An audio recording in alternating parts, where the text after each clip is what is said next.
Welcome back to Soft Spoken Storytime, episode 46, continuing on with SCP-001, codename Ralliston, the Queen's Gambit. Site 120, Fighting Fire with Fire. By order of Overseer Directive Alpha/1911. The following file is Level 6/001 classified. Unauthorized access is strictly forbidden and will result in immediate termination, regardless of clearance or importance to the Foundation.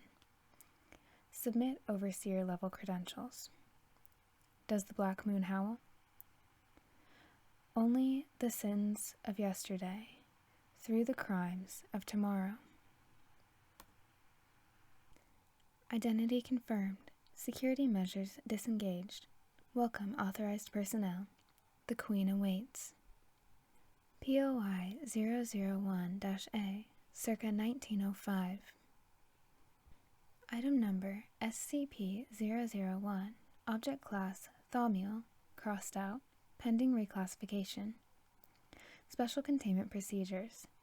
The General Assembly of Thaumaturgists and Theologists against Queen Mab is to ensure all non-SCP-001-A staff are forbidden from entering the building. Footnote 1. Known as the SCP Foundation following numerous reclassifications in 1870. The origins, motivations, and connections to any cults or thaumaturgic groups of POI 001-A, James Rolander, are to be investigated. Update 23/03/1910. Site-01 has been created around SCP-001-A to maintain its proper containment. All staff entering into the anomaly are to be rotated out on a monthly basis and are to undergo weekly psychological screenings for any changes. Entry into SCP-001-B is not to be attempted. Any personnel entering are to be considered lost. Attempts to contact them are prohibited. No contact, physical, psychic, or otherwise, with SCP-001-C is to be attempted. Research into the nature and properties of POI 001-C, Queen Mab, is to be considered an Alpha Class priority. Procedure 001-Corpus is to be initiated on a weekly basis to maintain proper containment of POI 001-C.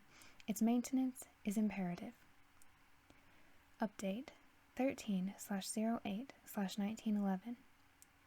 As per Directive Alpha/1911, worldwide amnestics are to be utilized to expunge the knowledge of SCP-001-A from the general public.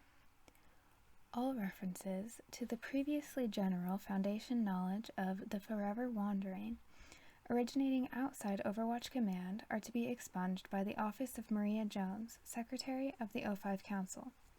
The search for nexuses and free ports worldwide is to be considered an Alpha Class priority. Update 06/11/1914. It is imperative that personnel assigned to the Polish Containment Project investigate all information regarding the existence of a free port within the confines of Zestochowa, Poland.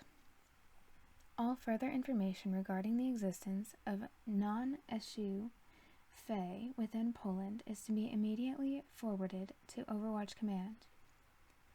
Update 02/05/1916.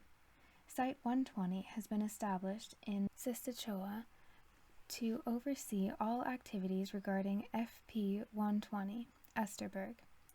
In the event that any information about POI 001-C or GOI 120, Trumaverte, is obtained, the Emergency O5 Council contact line should be utilized to relay the aforementioned as quickly as possible.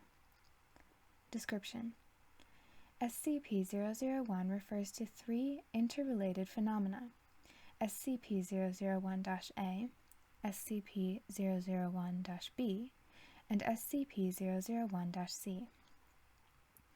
SCP-001-A is an industrial megastructure located 75 kilometers north of Krakow, Poland, founded and overseen by James Rolander, acting as the main provider of a plethora of services to the entire country and most of the continent. It currently houses approximately 30,000 laborers working and living within its confines. Atop its gates, the following sentence written in the Fey language can be seen. "The factory hungers, as the Queen's move has become her last gambit. Do not leave it in famine." SCP-001-B is a room located within SCP-001-A, which can only be found once an individual expresses the wish to find it, be it willingly or subconsciously. So far, attempts to mark it in relation to any other rooms or landmarks within the structure have been unsuccessful. Inevitably, all individuals coming into contact with it will describe drastically different details of the place and the path which led them to it. SCP-001-C is an entity located within SCP-001-B, fed by human sacrifices delivered to it by POI-001-A. Further details regarding its nature are presently unavailable. SCP-001-A Personnel File. One of the Rolander Estates, located in New York, America. Biography. James Rolander was born in 1860 to a wealthy American family, mainly settled within New York. Being an only son, he was always meant to inherit the family fortune and their industrial empire consisting of numerous industrial plants. Once the current holders, his mother and father, inevitably died. Highly interested in the history of Fae and Children of the Night, ever since his childhood, Rolander had always shown an above-average intelligence, near-perfect memory, and skill in obtaining historical information otherwise thought to be undiscoverable. However, when a majority of his family died under unexplained circumstances in 1888 during a fatal shipboard incident for which he was not present but had personally financed, POI-001-A donated all of his stocks and buildings to an unknown thaumaturgic cable operating in the USA. The next day, James Rolander was seen leaving America with a ship headed for Great Britain, later traveling to, at that time occupied, Poland. Witnesses of the event reported the man acting highly paranoid and erratic, as if he were afraid someone was observing him, and holding an unidentified tome within his hands. Having disappeared for approximately 10 years following the conclusion of his travels, he reappeared in 1898 near Krakow, Poland, with the construction of SCP-001-A, starting shortly after. Discovery. SCP-001-A was constructed by a currently unidentified group of individuals or force between 1898 and 1902. No formal records regarding the process of construction exist. Created as the ultimate factory, it was meant to supply every single possible industrial need of the people. SCP-001-A gained Foundation attention in 1908 after exceedingly high levels of thaumaturgic energy were intercepted from it.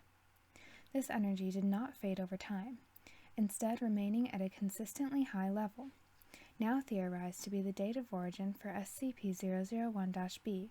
This event sparked a visible period of the highest productivity to date, ultimately resulting in unprecedented profits and the expansion of Rolander's nascent empire. To eliminate the possibility that the event was merely a coincidence, precipitated by the building's potentially anomalous location, further research was approved. This resulted in the discovery of the ruins of numerous palaces and city structures in the caverns below the factory, dated at approximately 200,000 years old. They were immediately identified as structures formed by the Fey Empire prior to its fall. Footnote 2. For a full briefing regarding the history of this group, refer to Addendum 001-2. Despite their anomalous properties, it was later discovered that they had been uninvolved with the event, which had instead been the result of some form of ritual conducted within SCP-001-A.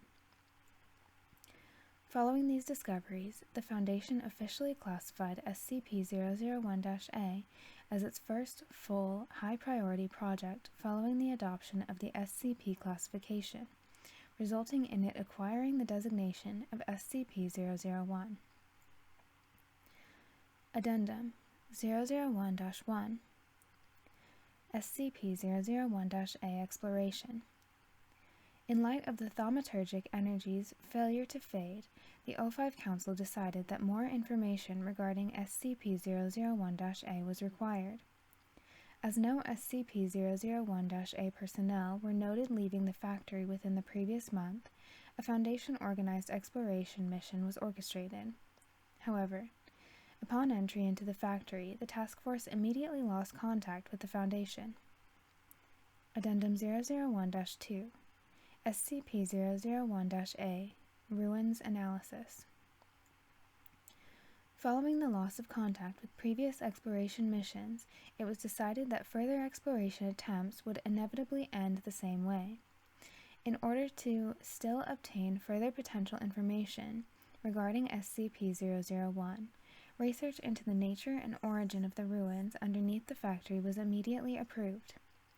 The following is a statement by the project's research head, following numerous months of focused investigation, released on 14/12/1909.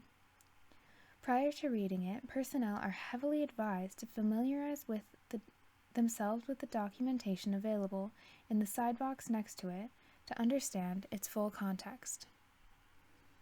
The Two Great Diasporas, 054, circa 1904.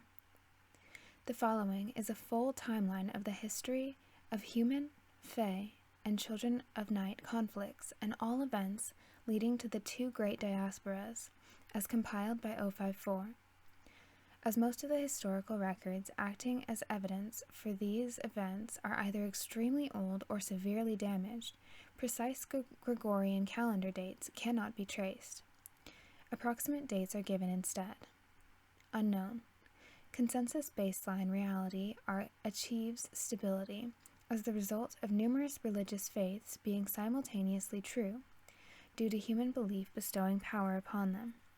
Old gods and numerous other deific entities presumably responsible for the creation and destruction of the era fade away, leaving Earth to its own machinations.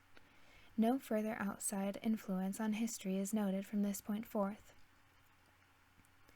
300,000 years BCE, humans, Fae, and Children of the Night emerge as the three dominant species on the planet, evolving from one, currently unknown, common evolutionary predecessor. As humans live in the plains during the day, the Fae hide in the forests where nature reigns. The remaining Nightwalkers exist in caverns.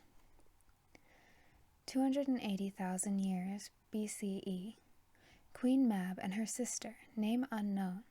All references are anomalously expunged from the record, with similar energy markings to the removal of one's name. Are born. Utilizing their nigh-limitless ontokinetic and thaumaturgic abilities, they establish a vast empire, collecting all Fae as one nation ruled by the two. Children of the Night create numerous underground cities, and humans remain as nomadic tribes. 275,000 years BCE, as the two queens' control over their abilities grows to near full understanding, the Fae Empire expands worldwide, taking control over both humans and Nightwalkers. The former are put into gigantic habitats, unaware of their situation and observed by Fae royalty as entertainment, whilst the latter's cities are destroyed and their inhabitants sent to the darkness of the mines to work as slaves. The divide between the Fae, poor, and the aristocrats grows exponentially as the royalty gains power through the exploitation of the working class, treated similarly to the prisoners. 240,000 years BCE, an all-out war between the two factions of the Fey Empire breaks out, with Queen Mab and her sister standing on opposite sides, divided by moral issues. Utilizing her vastly greater powers of ontokinetic abilities and the skill to take away names, Mab swings the conflict in favor of the Fey royalty. Exploiting the chaos, Children of the Night break free, uniting with humanity and eventually bringing the conflict to the end by raiding the palaces of the royalty. Mab murders her sister, but temporarily loses her power in the process, allowing for the rebellion to eliminate her. The Fey Empire falls, with its subjects scattering around the globe. Children of the Night become the dominant species, ending the First Great Diaspora. 220,000 years BCE. The Nightwalkers create vast, technologically advanced metropolises, coexisting harmoniously with nature. Humanity once again becomes a protected, zoo-like species. Through unknown means, Queen Mab survives between several afterlives, eventually gaining insight into baseline reality. 210,000 years BCE. Queen Mab persuades humanity to overthrow the Children of the Night, lending them some of her remaining power. Together with the remaining Fae, humanity and its newfound allies destroys the SCP-1000 civilization, eventually wiping their memories of the event. The Second Great Diaspora, also referred to as the Day of the Flowers, makes humanity the dominant species. The remaining Fae scatter across the globe, maintaining an extremely low population, hiding in the forests to not allow Mab to gain further control. SCP-001-A Ruins Analysis, a paper by 05-4. Footnote 3. Foundation history expert specializing in the history of the anomalous. A section of the SCP-001-A ruins. When I first arrived at the dig site beneath SCP-001-A, I'd be lying if I said I wasn't expecting the usual findings, that being yet another gigantic ruined palace of Mab, brought down by the furious first diasporans, desperately trying to find the monster behind their suffering. And in a sense I was right. The building was, in fact, another fortress of the devil Mab is, but this time it was different. What we found was frankly shocking. One room after another, we uncovered the secrets that place had held for so many millennia after the first slaughter, and, well, after months of relentless work and making sure our interpretations were accurate, we have to come to one final conclusion that we are almost afraid to mutter. She still breathes somewhere outside our reality, biding her time, just like her sibling. We've always thought the other died, trying to stop her monstrous sister. However, evidence recovered from the SCP-001-A ruins single-handedly debunked this. We checked all our calculations and interpretations to make sure we're not wrong, for this could change everything. What's even more shocking is that the sister is not only alive, but also active, just like Mab has her own cults, trying to find a ritual capable of resurrecting her. So does the sibling. We, however, discovered something even more alarming: the names of the sisters. Not true names, of course, for the second sister does not even own hers anymore, but we did discover half-names would be the best way to put it. Words not fully describing the very being of a person, as true Fae names do, but descriptors of important parts of their personalities. For Mab, long associated with lies and deceit, it was Schvig and Spitife, meaning queen, and starlight, respectively. But for the sister, associated with creation and aid, names meaning inventor and factory. What's even more alarming is the event that led to the thaumaturgic energy explosion within SCP-001-A. You see, Upon further inspection, my teams discovered many truly bizarre signs. High Akiva radiation, as well as a single sentence woven into the rituals binding the rooms that would eventually become SCP-001-B into our reality. Come, inventor, come, our factory. The queen is ready. Do not leave her waiting. And so it appears Rolander quite literally called forth a factory to resurrect the true factory through regular human sacrifice. Identical ritual parts were detected in the magic which created the factory in the first place. What's more, my men report the feeling that these two rituals were merely two parts of a 3-act performance. Whatever the hell Rolander did to bring his masterpiece and the room within to life was merely preparation for bringing a third thing, this time presumably an entity from within it and into our reality.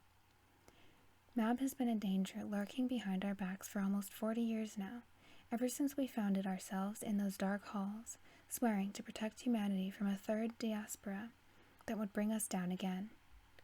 We did everything we could to stop Mab's influence, but let's face it, our best magicians won't even form a fraction of the power that devil possesses.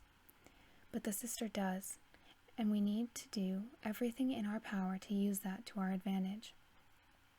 What I'm trying to say is that I believe SCP-001-B isn't merely a room, it's a throne room, designed to host royalty, whatever god resides there, and let's call it SCP-001-C for simplicity's sake.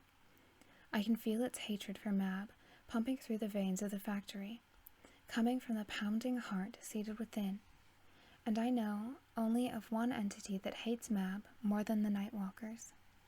We must use this opportunity as best as we can, unless we wish for another genocide to hit, this time targeting us. Addendum 001-3, Further Research and Changes. 2 months following the conclusion of the SCP-001-A Ruins research, the news regarding it was apparently leaked to an unknown individual to the worldwide anomalous community. Numerous rumors resulted, and as a result, Fey militia organizations were seen taking interest in the factory. This news reached the ever-growing group supporting Mab's actions and planning her resurrection.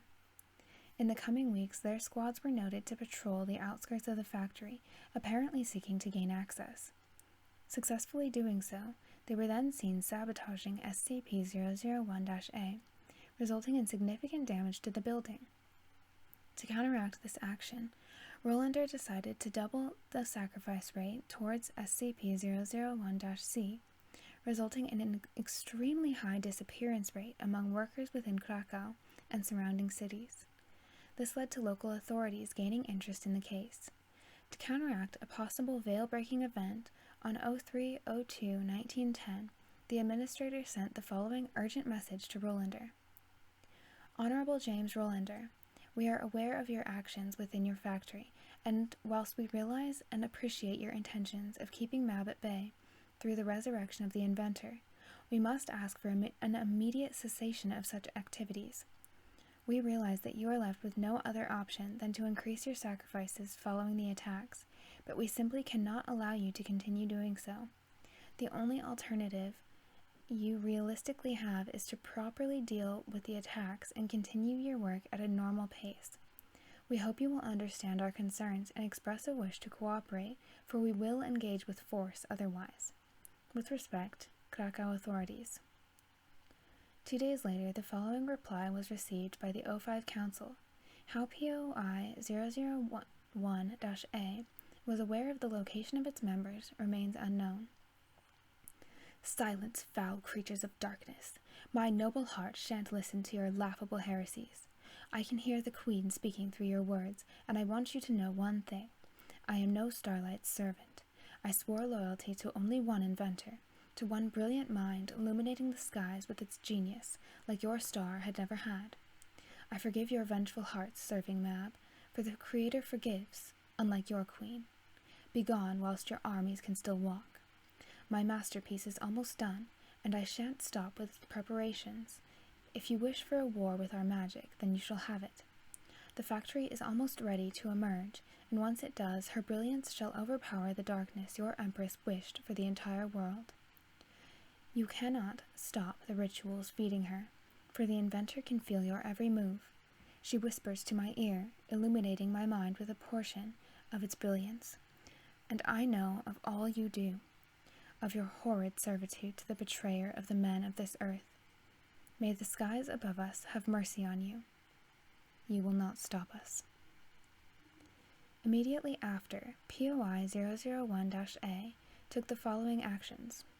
Tripled the intake of workers to SCP 001-A, effectively resulting in the tripling of the ratio of the rituals feeding SCP 001-C. Neutralized numerous MAB-aligned Fae organizations, bringing their bodies into SCP 001-A for purposes unknown. Utilized numerous thaumaturgic rituals within SCP 001-A, disallowing entry into the building without his direct permission. Hastened the shipment of unknown thaumaturgic and theological apparatus into the factory. Realizing the only way to neutralize the threat of the breaking of the veil due to Rolander's actions, while still maintaining the protection from POI 001-C, was taking control of SCP 001-A. Overwatch Command had undertaken the following vote. Proposal. Utilize Foundation resources to seize SCP 001-C from James Rolander and establish a site within. Effectively gain control over the protection from POI 001-C offered by sacrifices to SCP 001-C, while still maintaining the secretive nature of the SCP Foundation's operations. Administer's Note, footnote 4, added to the documentation as per his direct request. When all those years ago I brought the 13 talented mages and theologists that would eventually become my counsel before myself, I swore one thing, to never resort to meaningless violence. For all those 40 years we've operated together now, I stayed true to my promise. Even if I was among the few of us that did keep it, I kept it. Never have I approved an operation that would result in the deaths of people who didn't need to die for the world to become safe. But times have changed. If you'd told me 40 years ago I would be approving, nay, even suggesting, a military raid that would result in the deaths of factory workers to contain a single threat, I'd call you a madman. But it must be done. We simply cannot allow ourselves to lose the only known mechanism to defend against MAB in the entire universe. We must strike quickly and ruthlessly, because we need to keep MAB away from baseline reality no matter what it takes. Such are the demands the greater good makes upon us, no matter our personal opinions. I'm truly sorry, but there is no other way. Council Vote Summary. Yay. 051, 053, 055, 058, 059, 0513. Nay. 052, 056, 057, 0510, 0512. Abstain. 054, 0511. Additional vote. Administrator. Yay. Status approved. 752. Result. Following the vote, the operation was slated to take place as quickly as possible.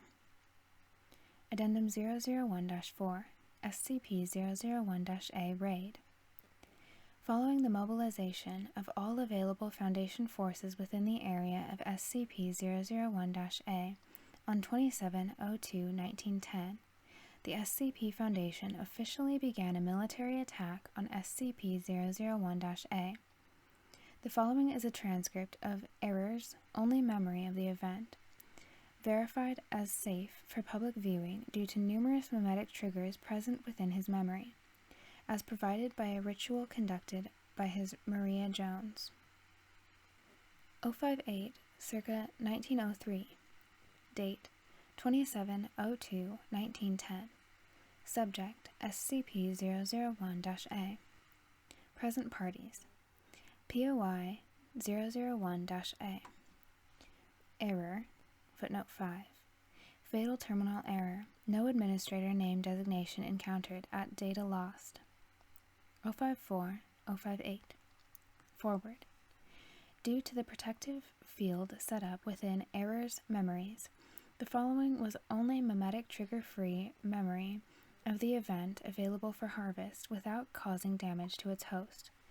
As a result of only partial removal to ensure Error's safety, the following transcript is unclear and describes only one very specific fragment of the SCP-001-A raid.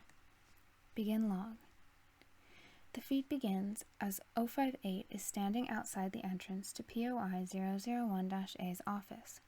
Her hands are extended widely, just 5 centimeters away from the doors to the room, and she is visibly struggling in deep focus. She opens her deep and burning purple eyes. Footnote 6. Natural sign of a fully realized Class 3 or above reality bender.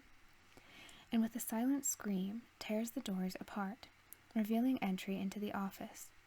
Panting, she nods towards the rest of the group, made up of Error and 054, and they enter into it. The room is extremely large and packed with numerous bookcases, chests, and containers, with magical items of unknown purpose scattered throughout. In the corner, behind a large wooden desk, Rolander is cowering. He is shivering, with a shadow formation akin to a crown forming above his head. Sobbing in a panicked state, he attempts to hide from the intruders behind the chair. 058 in a powerful tone.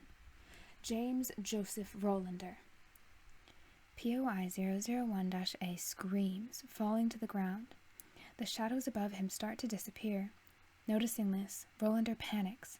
He attempts to grab the formation but fails, eventually losing all of it. He starts to scour the floor around him, looking for something, frantically talking to himself, but finding nothing. 058 comes closer, extending her hand. Rolander notices this and widens his eyes. No, no, no, no, no, no, no, no, no, no, no, no. 058, come forward and answer for your crimes. Rolander throws a book at 8, who easily deflects it with ontokinesis. She comes closer yet again and snaps her fingers. POI-001-A starts to levitate, unable to move. No! Weakly. She said it will end differently. 8 smiles, clenching her fist. Rolander starts to choke, grabbing his throat in a panicked manner, but seconds later falls on the ground, his eyes burning with a bright green. He frees himself of the power, holding him back through unknown means, moving towards 058.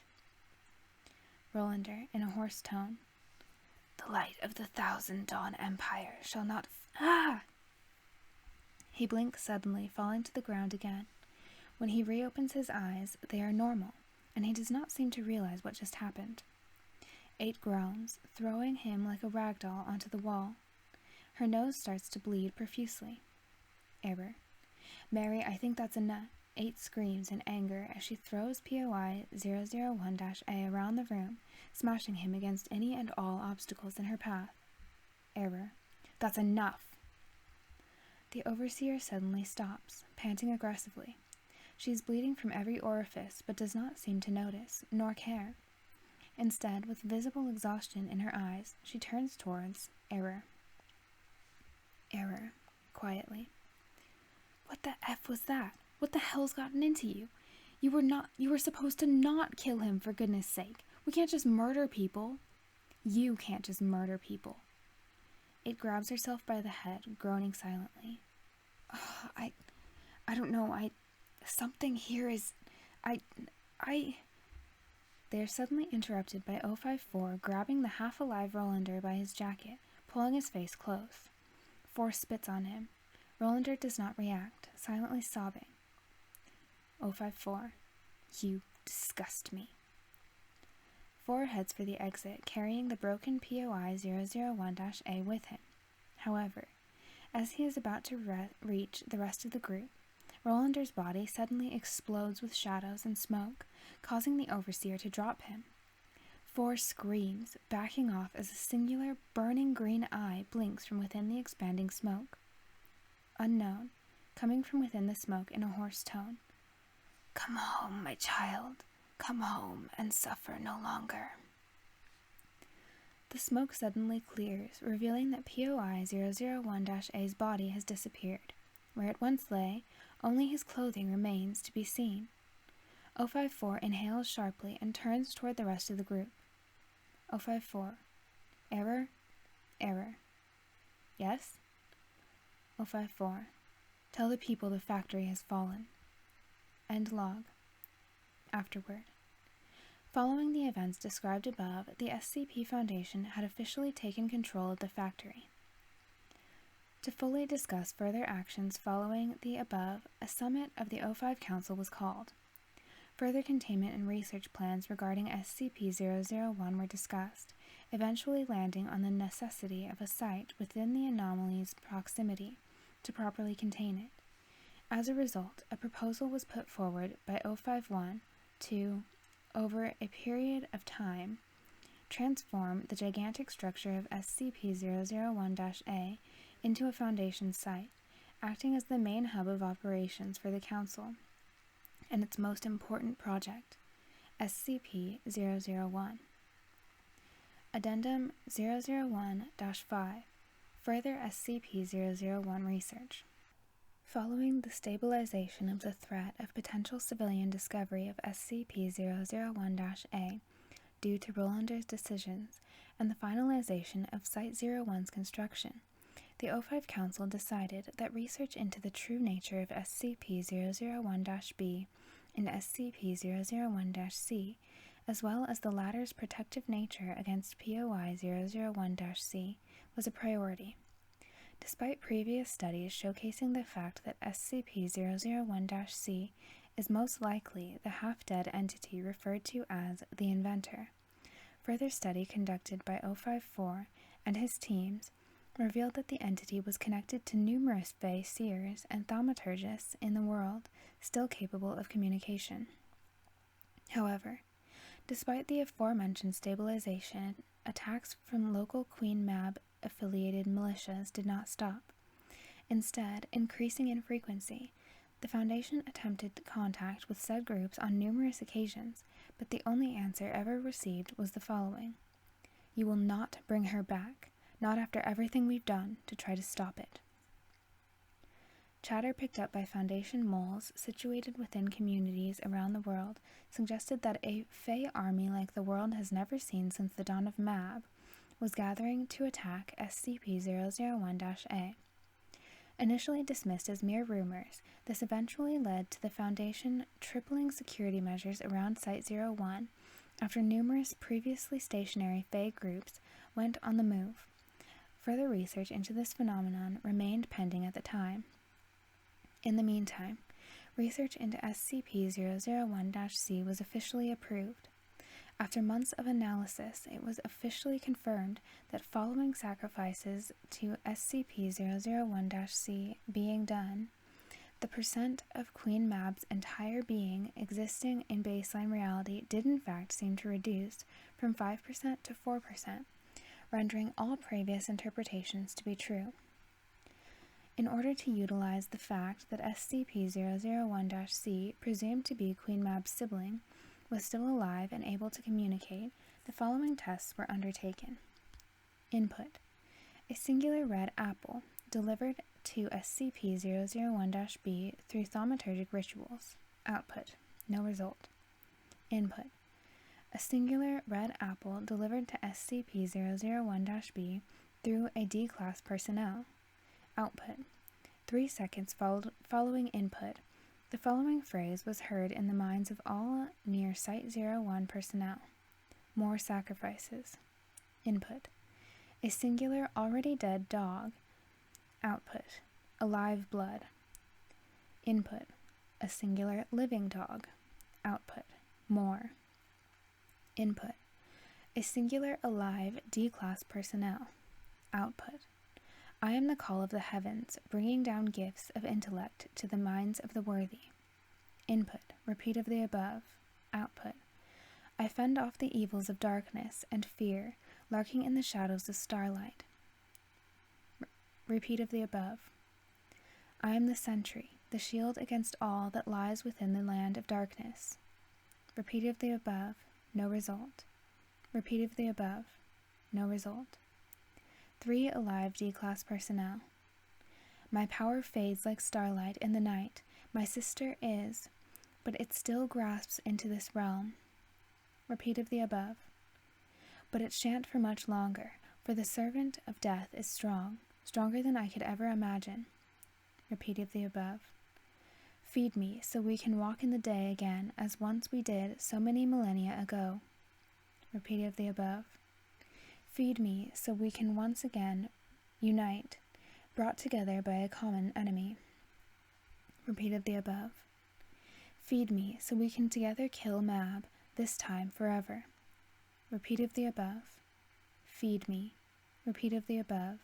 Feed me. Repeat of the above. Feed me. Repeat of the above. Feed me. Repeat of the above. Feed me. Noteworthy is the fact that all bodies and individuals sacrificed to SCP-001-C seem to lack any characteristic traits. No individual looking at them was able to identify them, despite their physical composure not having changed.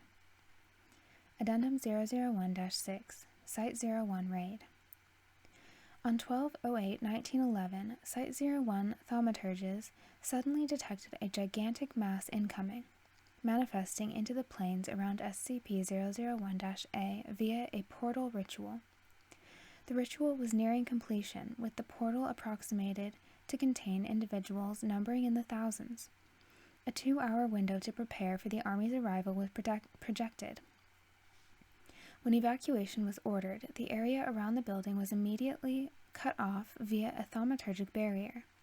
Numerous anti-magic apparatus set up around the site did not appear to slow the ritual.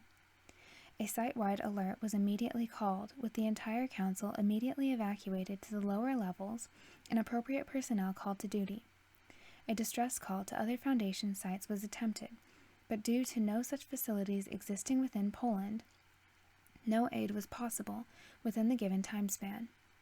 Site-01 staff began to prepare for the incoming attack, attempting to eavesdrop on the teleporting army's conversations, yielding the below result. Forward. Due to high ritual instability, most of the intercepted and translated Fey dialogue is heavily corrupted. Begin log. Unknown 1. Unintelligible. I'm trying to say is that we, unintelligible, cannot allow them to bring, unintelligible, back, no matter the Unknown 2. I know that, unintelligible. That doesn't mean we, unintelligible, can disobey her. This, unintelligible. Insanity. We both know that. Unknown 1. It is, but has she, unintelligible, done, unintelligible, same? All great, unintelligible. Revolutionize the world, unintelligible. Way after a, unknown 2. If by a breakthrough you mean a slaughter, then unintelligible. You are exactly like unintelligible. Unknown 1. Unintelligible. The only choice. It's unintelligible. The greater good. Unknown 2. No. There's no such thing as a unintelligible. Good. And you're exactly like her zealots for believing there is. End log. All this time, all personnel within the facility reported hearing a voice similar to that of SCP-001-C, both screaming with fear and laughing simultaneously. Research into this event revealed the source to be non-existent. At 1738, approximately 100,000 Fae appeared, ignoring and bypassing all anti-teleportation and anti-magic defense mechanisms, and immediately began to storm the site. Consult the below extracted memory for more details. Error. No photo detected. Error. The original administrator of the SCP Foundation as seen during its founding in 1870. Date. 12/08/1911. Parties present. Error. 051 is crossed out. 052 is crossed out. 053 is crossed out. 054 is crossed out. 055 is crossed out. 056 is crossed out. 057 is crossed out. 058 is crossed out. 0509 is crossed out. 0510 is crossed out. 0511 is crossed out. 0512 is crossed out. 0513 is crossed out. Maria Jones is crossed out. Forward. Due to the frequent corruption present within its extracted memory, it is unknown how much of the material present within, if any, is true. Begin log. Corrupted memories redacted. Error is frantically running through the numerous corridors of SCP-001-A, constantly looking back, trying to see if anyone is following him.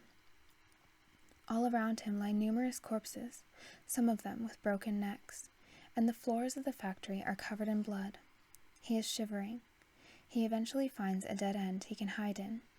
He covers his mouth, trying not to make a sound, and closes his eyes, trying to stop the panic. Footsteps can be heard from the outside hallway as Error starts to sob, attempting to remain silent. The footsteps eventually stop as shadows just outside the gap he is hiding in appear. Neither of the figures seem to notice the entrance to Error's hiding place. Unknown 1 in Fae. Where did he go? Unknown 2. I don't know. He was just here. Unknown 1 groans. Are you kidding me? He could have already found the queen, moron. Unknown 1 sighs. We need to find him, and we need to do it now. I'm not about to fail her for the second time. You understand? Unknown 2. Yes. The two walk away as Error collapses on the ground, grabbing his head in his hands. He starts to sob as the recording is filled by screams, sounds of flesh being torn, and metal clinging against metal. Corrupted memories redacted.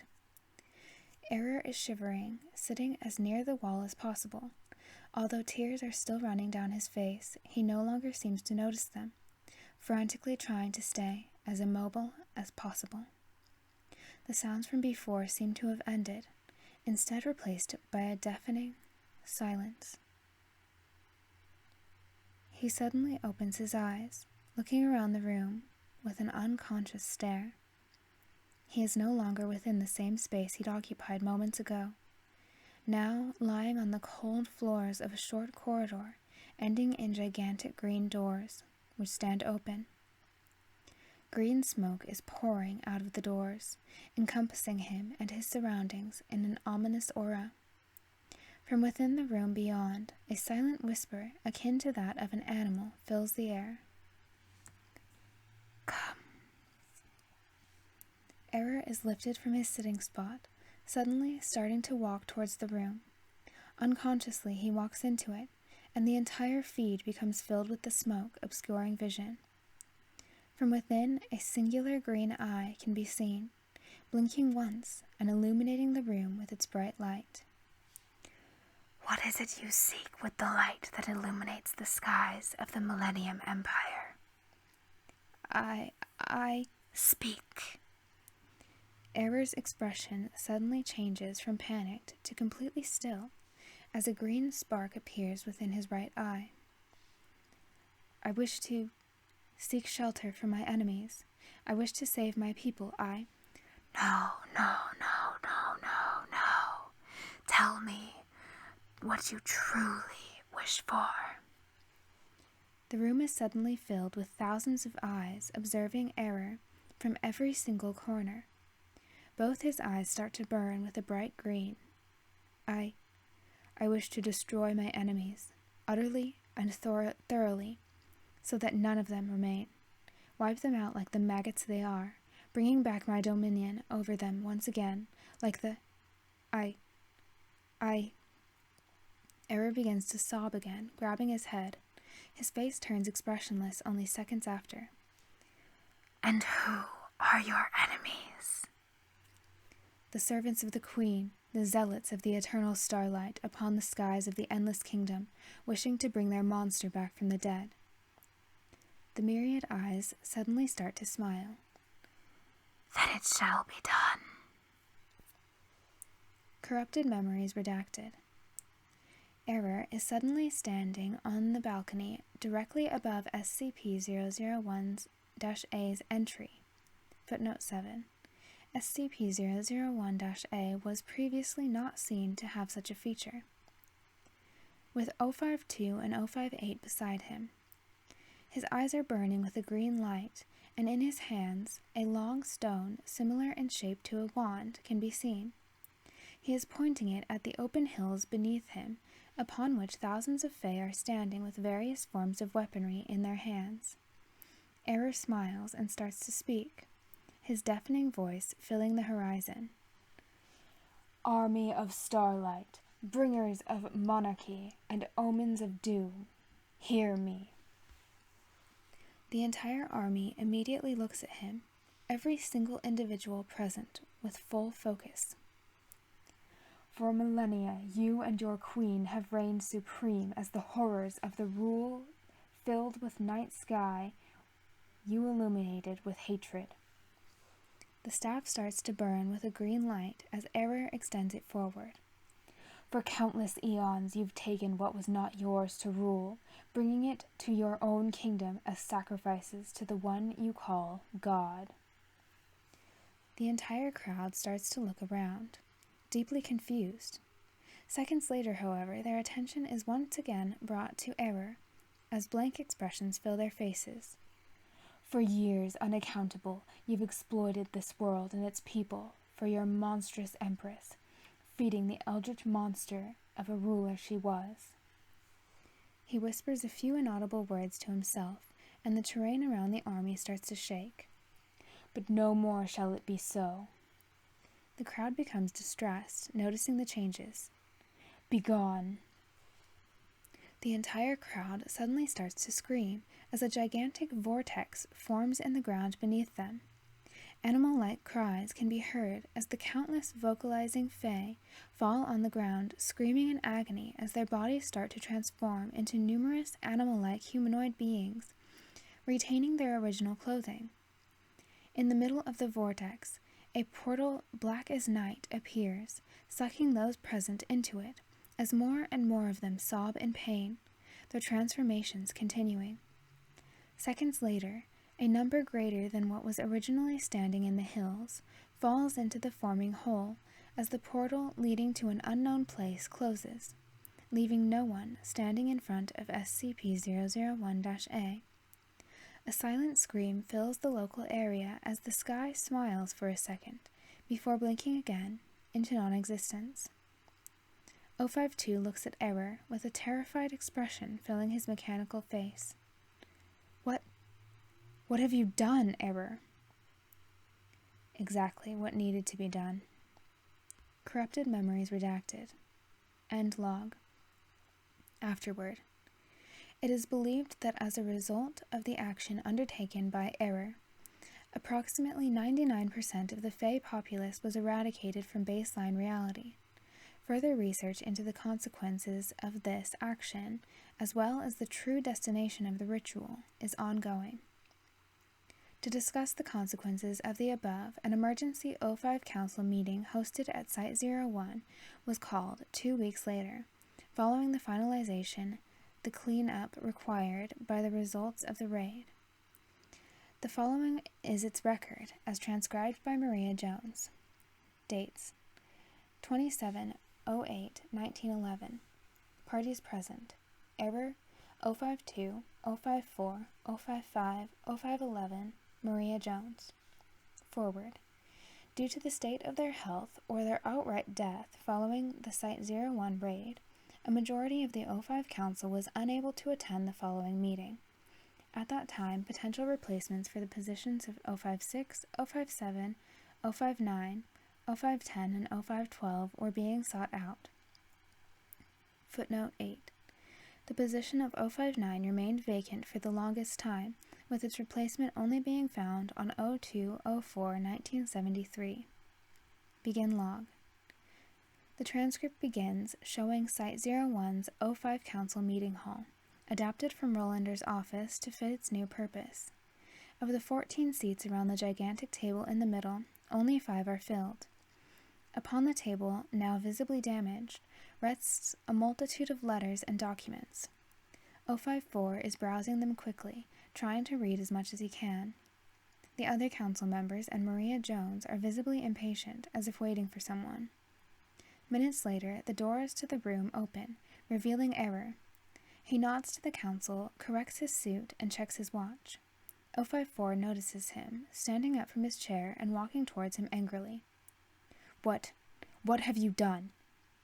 Error does not respond, instead coming towards the table.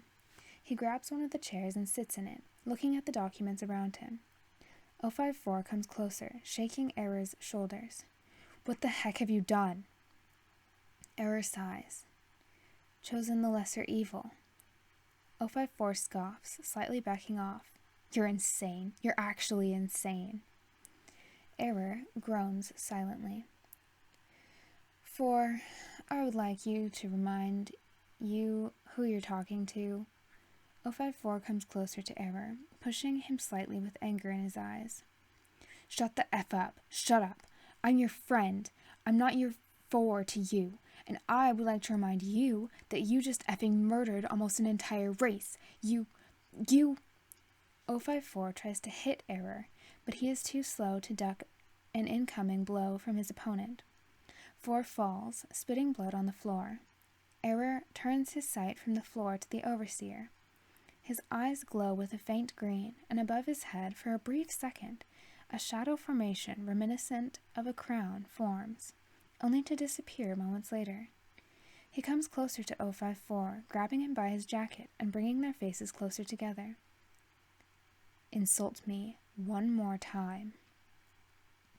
4 backs off, again attempting to strike Error, but he is interrupted by 052 standing up slowly from the table and turning towards the two of them. Gentlemen, I do not believe violence is productive in our situation. 4 looks angrily at 2. He starts to pant, grabbing his head again, this time with one hand only. 054, don't get into this, you effing piece of cogs. 054 turns to the rest of the council. How can you stand idly by, knowing what he's done? How can you not react? 4 looks at 11. Where is your ethics committee now? 4 looks again at Error, pointing at him with a shaking hand.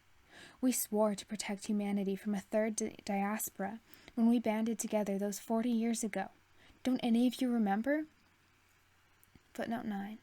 For full context regarding the founding of the SCP Foundation, refer to the summary available in the sidebox. 054 scoffs. I'd call all of you hypocrites, but that wouldn't reflect even a part of my hatred for you. Maria Jones suddenly stands up, moving her pen and papers aside. Enough!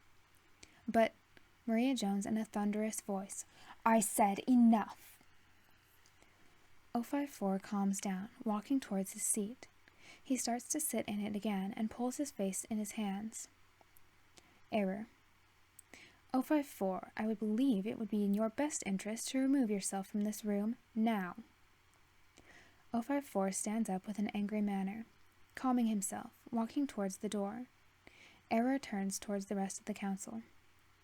What I've done because it was the only way out of that situation. There was no other way. He pauses, taking a deep breath. I realize what I've done, and I will not try to defend myself. If you have to look at it this way, out of the two evils, this was for the greater good of all. 054. If you really believe such a thing as the greater good exists, then you truly are a bigger fool than I ever expected. Error, firmly. Go, before I remove you from more than just this room. 054 opens the door leading out to the hall and spits on the floor. You disgust me. 4 walks out of the room. End log. Afterward. Due to his behavior during the summit, 054 was officially removed from the SCP-001 project by direct order of Error, refusing to elaborate on the incident. He simply left Site-01 without a word, later found reporting from one of his research sites in North America. The founding of the SCP Foundation.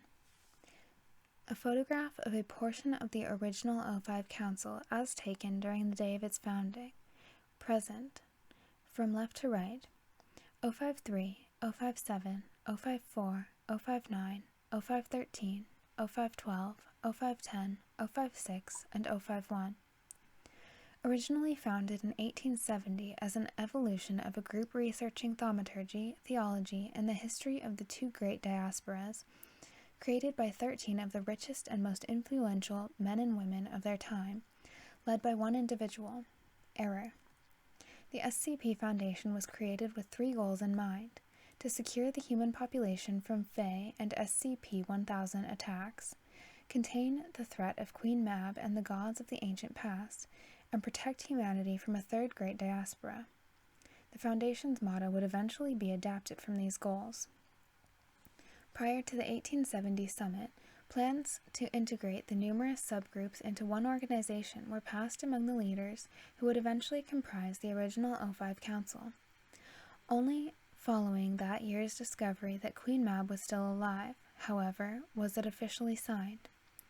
This single discovery proved that research alone wouldn't be enough to deal with the existential threats hanging above humanity, and that a containment policy limiting their spread would eventually become necessary. On 29/12/1870, the SCP Foundation was officially created following approval from 13 consenting parties as proposed and later led by Error, who again gained the position of administrator by unanimous decision.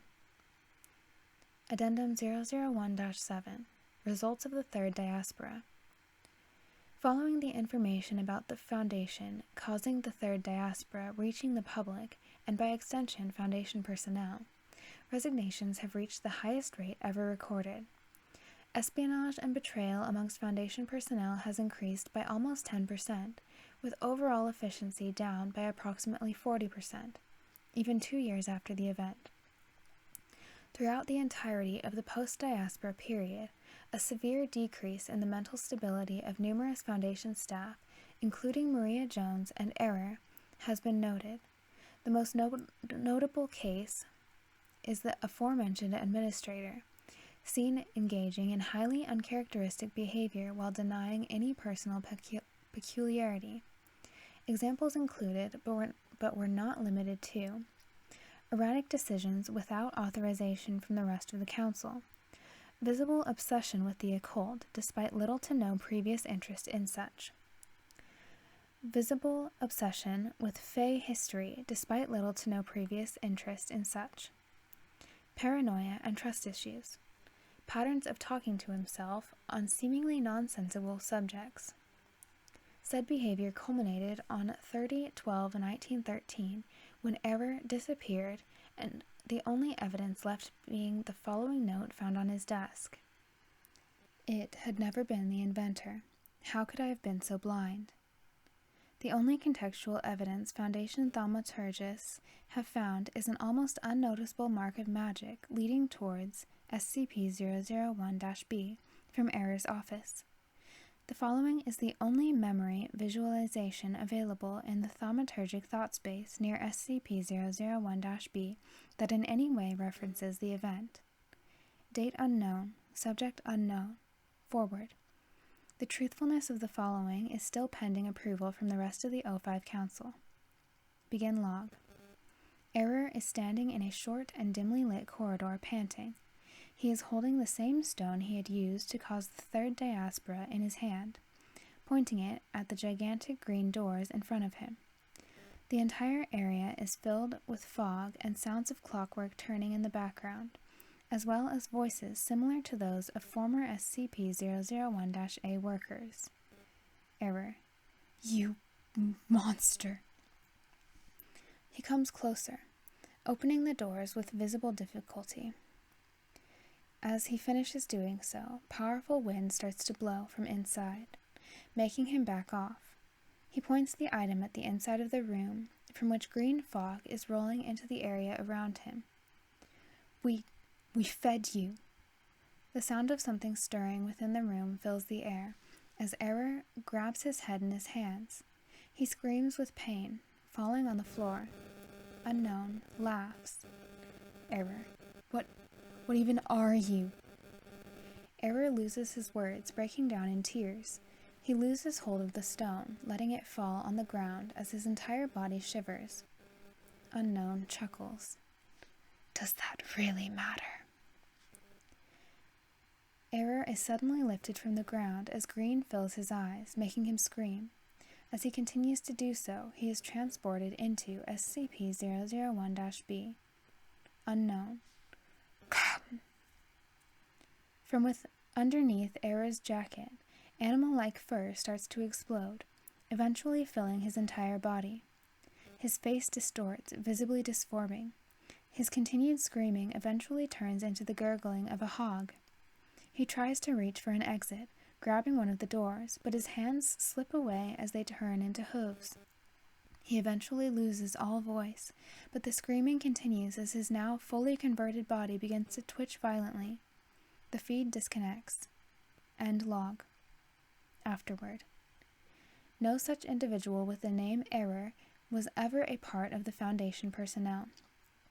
Following a second appearance of such an error, following the initial SCP-001-A exploration and the above event, it was decided that it was the effect of SCP-001-C and should be ignored to maintain documentation logic. Due to, as requested by the remaining members of Overwatch Command, now not limited by Error's influence, further research into the consequences of the Third Diaspora revealed that despite the 99% of the previously existing Fae populace being murdered, the remaining 1% did not fade, instead forming communities within nexuses and free ports around the globe. No contact with them was attempted at the time of discovery for obvious reasons.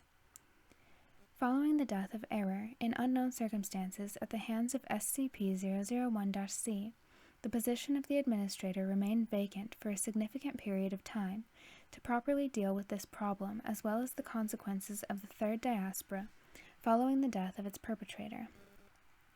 A meeting of the O5 Council was called. The following is its transcript, as provided by Maria Jones. Date: 25/07/1914. O511, circa 1880. Parties present: O51, O52, O53, O54, O55, O58, O511, O513. Maria Jones. Forward. As at the time of recording, the position of administrator remained vacant, no supreme leadership over the Foundation was granted to any individual. Despite this, the Council unanimously agreed a summit was necessary without any outside pressure to attend. Begin log. O511 enters into the now fully renewed hall of the Council's meetings. Where once had been the damaged office of the now deceased POI 001-A, is a room filled with Foundation maps, iconography, items of research, and contact apparatus. Among this can be seen a large wooden table with 13 seats, around which 8 visibly tired and saddened individuals are sitting. They are reading letters and other documents on the table. 11 hurries to the table, clears his throat, and joins the remainder of the council members in his seat. O511. Apologies for the delay. The committee needed my assistance. Shall we begin? He looks at O51, who nods. 11 smiles, almost unnoticeably, nodding back, and he stands up from his seat, looking at the remainder of the council. O511. I'm not going to play around the problem. Error is dead. As you all know, and, well, with him being gone, so is the position of administrator. O54 groans. And so too the defenses for what he's done. O511. Yes, that too. O511 pauses for a moment, trying to find his words. After failing to do so, he grabs his forehead with his right hand, gently massaging it, and sighs. What I'm ultimately trying to say is that we messed up. Jeez, if we messed up. We need an administrator and a way to fix all this mess, and we need one now. Dead silence fills the room as 11 exhales loudly. So, any ideas? The silence is broken by the quiet humming of O52's mechanisms as he stands up. The turning clockwork fills the void left by the intrusion. O52. McCain once said that to bear total power well, one must be objective in order to be just. 2 looks around the room. Therefore, humanity is unable to rule well, to deal with... 054 coughs theatrically. No, I'm not giving a mechanite power over the rest of us. Pointing at 052. That wasn't the deal with your little master when we built you. Friends, please. As silence fills the room again, 051, who remained both silent and inactive during prior activities, suddenly clears his throat. I will take it. 0511. Huh? 051. No matter how you think about it, the position of administrator isn't a blessing. And I'm the only one here who's too tired to use that curse in any way that would destroy us. I'm an old man, Joseph. You can wage your little wars as much as you want, but I'm only here to keep the destruction to a minimum. 11 tries to speak out, but decides against it. He sighs and sits down, looking at the rest of the council. Anyone against? No one reacts, silently looking to the ground. So it's decided. One stands up again, throwing the document he's been holding in his hands on the desk. 0511 raises his eyebrow. And that is... the results of the third diaspora, in numbers. 052. I fail to see how that is relevant to the topic of our meeting. 051. It is relevant, too, because we have to admit what we've done. 052. I beg your pardon. 051. We need to fix what we've done.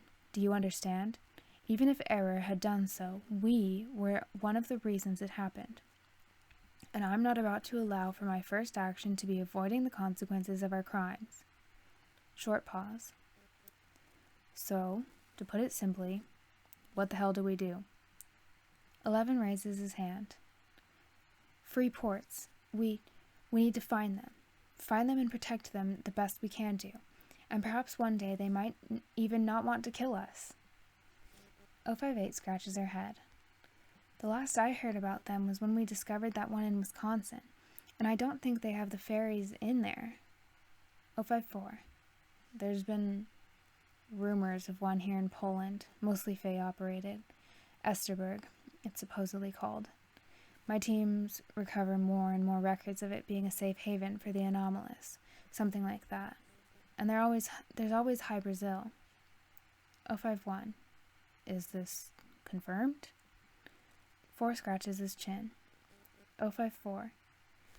As close as we can get with a rumor, I suppose, but establishing a site wouldn't hurt anyone there. We needed one in Poland anyways. Turning towards 11. Hasn't Hannah Rivera been keen on making one recently? 0511. She has, yes. 054. So what's the problem? 052.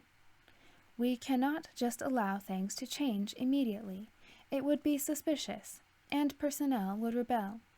Approving of her request after denying it for so long would be unwise. 051. Two's right. We need to take our time. Let's send her there, and if she finds something, only then let's allow her sight to happen. It would be, what, our 112th? Our 120th? 4 smiles. And then, once she finds that Esterberg, let's start slowly until we can fix things. But it will need time. We can't rush this. 60 years at least. 058. 60 years? Have you lost your mind? That's more than half a century. 0511. We have time. One sighs. We can't just make this a one-time thing. We must change our directives, not the ways in which people perceive them. 054. Nobody can know this aside from us, not now at least. People will resign if they learn of this now. Let's pretend to stay ruthless still, until we can truly change, giving into that change one step yearly. 052.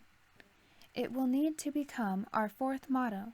Securing, containing, and protecting are no longer the valid way. 4 chuckles silently. A 4th directive? Why not? Passionate chatter spawns among the council, which is quickly stopped by 11 standing up and clearing his throat. Let's put it to a vote, shall we? End log. Afterward, see the document below.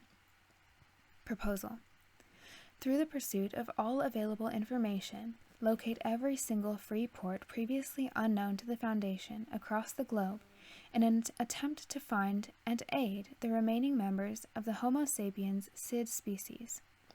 Expunge all information about the third diaspora available to the public and prevent a fourth from occurring through any means necessary, including the containment of Queen Mab through continued sacrifices to SCP-001-C. Declassify a simplified version of the third diaspora records to all Foundation personnel. Council vote summary. Yay. 051, 052, 053, 054, 055, 058, 0511, and 0513. Nay. NA. Footnote 10. Position vacant. 057. Position vacant. 059. Position vacant. 0510. Position vacant. 0512. Position vacant. Status approved. 800. Result. Further codenamed Directive Alpha/1911. The foregoing proposal has been accepted and set as the unofficial subdirective to the SCP Foundation among its known directives to secure, contain, and protect. Available in full only to the O5 Council. All Foundation resources are made available to ensure the procedure's proper maintenance. Following the unanimous passing of the proposal, making amends with the Fey populace has officially started. However, to ensure the continued compliance of Foundation personnel and to not precipitate any resignations due to drastic policy changes, the full process was projected to take over 70 years to complete. Calculations by 052 determined that the best way to integrate Fey and SCP-1000 cultures into human societies and structures, allowing for peaceful and harmonious coexistence, would be gradual and small changes, eventually leading to total integration, and perhaps the removal of the Foundation as a factor altogether. The process began with the founding of Site-120 to oversee Esterberg, the free port of Sesthachoa. However, despite these changes being attempted and over time amplified, not all anomalous societies have shown support, with some going as far as violence to oppose them. The most active was and remains to this day GOI 120, Triumvirate. Footnote 15. A corruption of the root Fey word, Triumvirate, meaning we will prevail, formed amongst the chaos that ensued following the factory purge, as the third diaspora was later called, by the followers of Mab, which remained after the slaughter. On the day of its inception, theorized to be within 2 weeks of 13/08/1911, the original date of the third diaspora, the group sent out a message to all Site-1 personnel, which resulted in their discovery. A transcript of the message translated from Fey and without the mimetic triggers the original possessed is available below. It's quite funny seeing your organization and the little council managing it, believing itself to be in control. We've seen that attitude ever since we formed in the bowels of the earth all those hundreds of thousands of years ago. Hubris. That's what we called it. Hubris was the downfall of everything you've built and ever will build. We'd say we're the bringers of the exact same event, only in recent days, but that would only be half the truth. As for you, we are also the harbingers of your inevitable and painful deaths. There's a certain irony to your situation, but we'll let you figure it out yourselves. It will be quite fun to watch you realize the obvious truth before you. But even then, none of this truly matters. We are growing in numbers, and we are growing fast. The third diaspora left more of us than you thought, and you'll soon find it out, the hard way. Until then, we will be patiently waiting. Despite the actions undertaken as a result of Directive Alpha/1911, the threat posed by Queen Mab remained extant. To counter this, a consensus between the Foundation and SCP-001-C was attempted. Despite errors, the entity's prior host, death, the lack of ease in contact with it as a result of the event, and ethical concerns following numerous days of debate among the Council and approval from O511, it was decided that Procedure 001-Corpus needed to be maintained at all costs. As a result of that decision, it was agreed that exactly 13 live humans would be delivered to SCP-001-C on a weekly basis. To cause the least damage to the Foundation via this process, the usage of Bright/Zartian hominid replicators to form the individuals required for the procedure was unanimously authorized. However, despite this, numerous Foundation personnel were found dissatisfied over the ethics of this method, as well as the overall ethics of working with a deity. In response, the following message was sent by O51 to all Foundation personnel with knowledge of the procedure.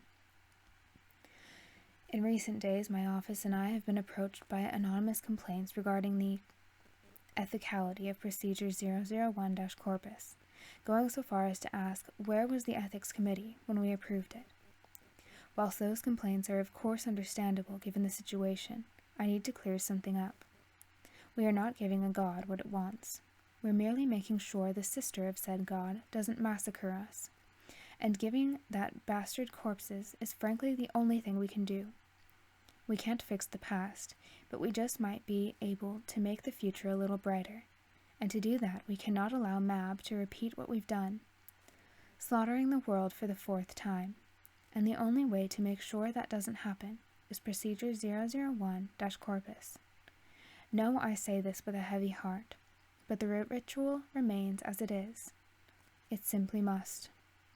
O51, current administrator of the SCP Foundation. With current information, it is believed that the total fulfillment of the Foundation's new subdirective will be possible by approximately 1980, with containment of POI 001-C being indefinitely sustainable. End of file. 1 file update available. Access. Addendum 001-9, 12/08/1918. File update. On 10/08/1918, a member of the Site-01 maintenance team, Anthony Mayer, fell victim to an incident involving SCP-001-B. At the ending of his shift, he entered into the room, despite claiming to have possessed no will to find it. Further research revealed that this was due to the cleanup crew's leadership forgetting to relay the anti-SCP-001-C influence pills, which each team member is required to take daily. Despite successfully entering into SCP-001-B, Mayer was able to escape the room due to a sudden awakening of previously dormant ontokinetic abilities, effectively becoming the first recorded person able to leave unaffected. He remained within the corridor, though, which he found entry into SCP-001-B for the remainder of his shift, only discovered 2 days later by Site-01 guards patrolling the area. Mayer was extremely dehydrated, exhibiting signs of extreme paranoia, fear, and anxiety, and refused to answer any questions. Following the numerous hours of the appliance of calming rituals and treatment, however, he began to respond to simple queries. The following is a transcript of the interview which subsequently took place. Date: 12/08/1918. Interviewed: Anthony Mayer. Interviewer: error. Footnote 16. Fatal terminal error. No interviewer name designated encountered. At data lost. Forward. System error. Unidentified edit. Lock override detected. Abandon. Chris call. Database errors. Error. No photo detected. Anthony Mayer, circa 1910. The feed connects, showing the interviewed and interviewer within a room in Site-01's medical bay. Mayer is shaking, paranoidally looking around himself. His knees are close to his face, resulting in a fetal position on the bed. His eyes are swollen from hours of crying and 2 days of not sleeping. He is mumbling incoherently to himself. The interviewer is sitting on a chair near the previously mentioned bed. He is holding some sort of notebook, noting all reactions from Mayer. Error. What did you see? Mayer looks at him, panicked. His eyes are frantically moving, scanning Error, as if attempting to discern if the figure before him is real.